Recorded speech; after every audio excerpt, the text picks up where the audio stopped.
श्रीगोंदा शहरातील माजी नगराध्यक्ष नंदकुमार बोरोडे आणि सिंधुबाई गुलाब होले यांच्यामध्ये 4 दिवसांपूर्वी जमिनीच्या वादातून 2 गटात झालेल्या मारामारीची घटना मिटली नसताना पुन्हा पाण्याच्या वादातून बोरोडे आणि होले गटात पुन्हा तुफान हारामारी झाली।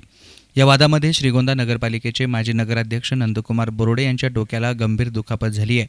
दोन्ही गटाची माणसे एकाच वेळी श्रीगोंदा पोलीस ठाण्यामध्ये फिर्याद देण्यासाठी आले, मात्र जखमींना उपचारासाठी ग्रामीण रुग्णालयात पोलिसांनी पाठवलं असता दोन्ही गट पुन्हा श्रीगोंदा ग्रामीण रुग्णालयात समोरासमोर आल्यानं श्रीगोंदा ग्रामीण रुग्णालयात तब्बल अर्धा तास तुफान मारामारी सुरू होती।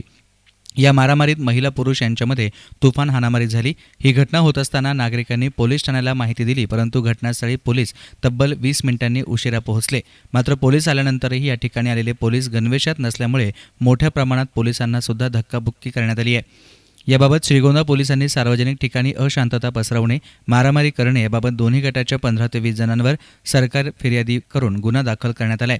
दरम्यान श्रीगोंदा पोलीस ठाण्यातून उपचारार्थ ग्रामीण रुग्णालयात पाठवण्यात आलेल्या बोरोडे आणि होले गटातील लोक पुन्हा समोरासमोर ठाकल्यानं रुग्णालयातच महिला आणि पुरुषांमध्ये तुफान धुमचक्री उडाली। या दरम्यान गणवेशात नसलेल्या काही पोलिसांनाही चोप देण्यात आलाय। त्यामुळे पोलिसांना गणवेश आहे की नाही हा प्रश्न सर्वत्र चर्चेला जातोय। News reporter Sujit Gaikwad, SN media, Shrigonda.